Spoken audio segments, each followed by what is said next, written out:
Hello everybody, this is Manov, and I'm gonna be recording more developer commentary for Dubloon. Yeah! It's been a little while since the last one, and that's cause I kinda forgot about this, and I was doing lots of stuff. And now, I'm gonna record. While I was gone, I remembered a really crazy story, which I think you might find interesting, about the monkey, actually. I probably should, this would have made more sense to talk about earlier, but I kind of forgot about it until now. But, so I did mention earlier that originally there was like the red-haired chick, whatever, the princess in the party. And the monkey was still in the game too, but the way it was supposed to work was, when you got to the part with Riley and the monkey, you would play through as usual, like go through the forest and stuff, get to Bradley. And then my original plan was to have it so that Bradley would kill the monkey instead of Riley's dad. And the point was that, because you got to play as the monkey and you invested some time with it, you would be, really heartbroken about it, and it would have been a lot more meaningful than what actually happens. But,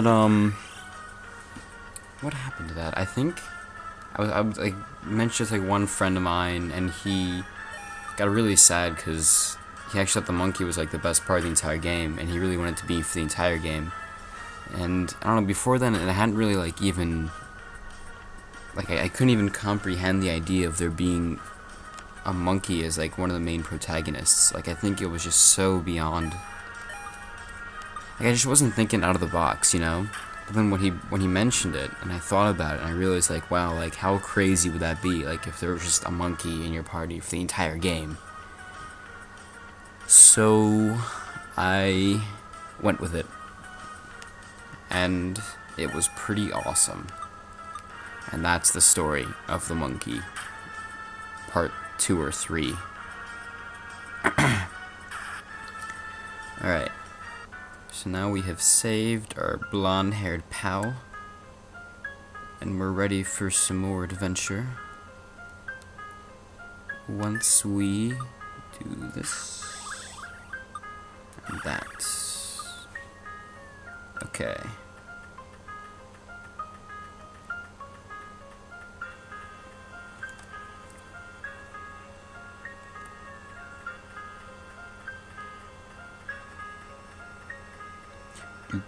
Remember I sort of picked these colors for the graveyard just sort of on a whim, I had an idea, this is what it's gonna look like, and then I later found out that the purple and the blue are actually really close to exact inversions of the regular field, green and brown. So that was sort of probably a subconscious inspiration there. And now we're saving Timber. I gotta feel bad for Timber sometimes.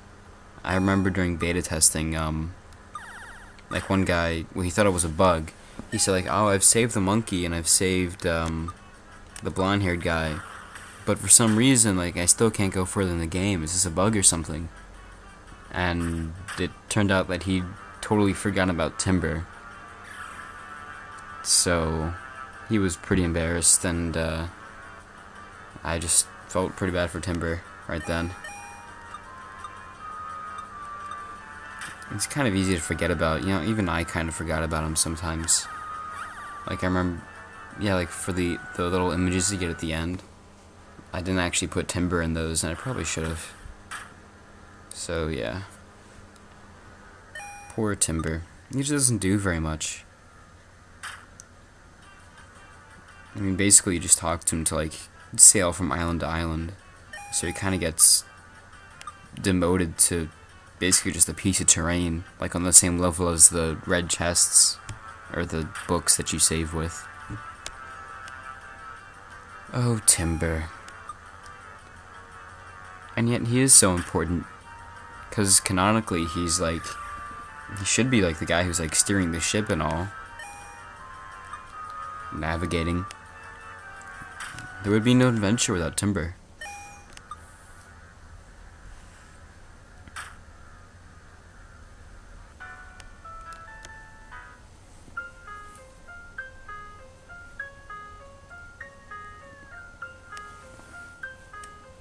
Okay, now I've got everybody.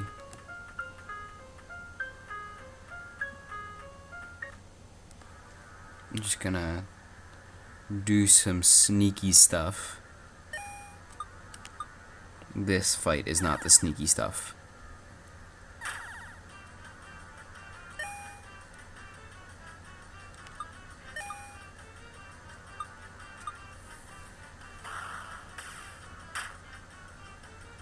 Jeez, these guys have so much health. Or maybe I'm just underleveled. That is probably more likely.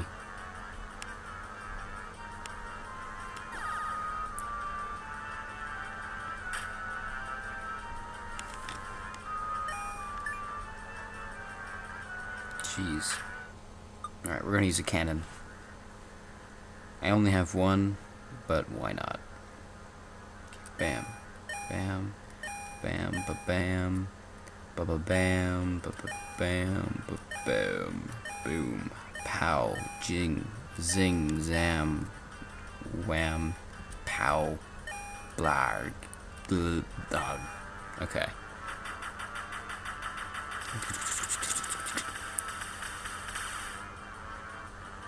That was kind of anticlimactic. I was expecting a bit more from that.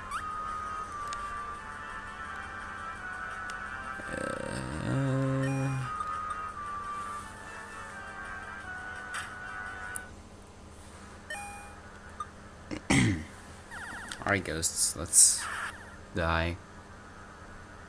Actually, you know, I never really considered why you can kill a ghost, because that technically shouldn't be possible.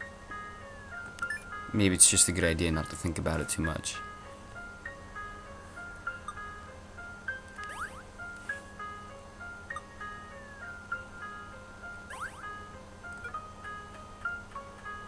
Anyway, about the sneaky stuff, I'm going to do that, since I'm here.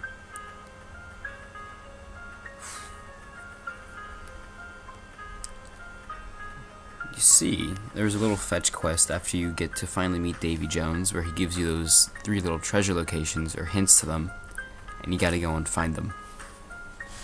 And that was kind of inspired by, I think some puzzles I played in one of the handheld Zelda games on the DS, which are pretty cool. And it felt like real pirate treasure hunting, so I kind of stole a little bit from there.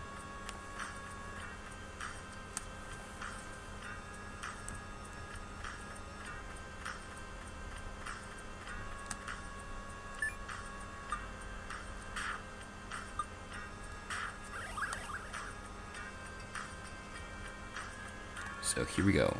Davy Jones. Davy Jones is pretty cool. It was Vipa's idea to give him a gold beard. Oh, I still left one little treasure. So now I gotta go get it. What's cool about this part, or I think is cool about this part, is that since Anne's been away from your party for a little while, she's kind of underleveled naturally. So you sort of have to depend more on the other characters than her, especially this guy, who's been in the party for the longest, and thus usually will have the highest level when you get back with all 4. So it sort of shows, like, I guess sort of a growing dependency on this guy and a lessening dependency on her. It also kind of reminds you that, I guess, all 4 characters are more equal now. Like earlier on, you know, it starts off with like Anne being the strongest one. And the monkey usually starts out pretty low, but at this point, all 4 are pretty much at the same level or close to it. I think having Anne at the lowest level sort of says, like, you know, yes, finally we've surpassed her, or something. You get the idea. Oh jeez, is it 10 minutes already? Time just flies.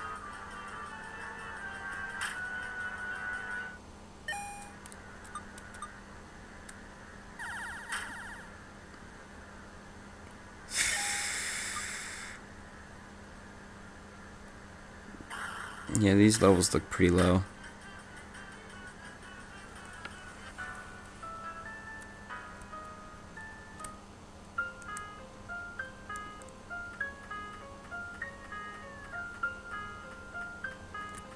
Okie dokie. What? Aw, really?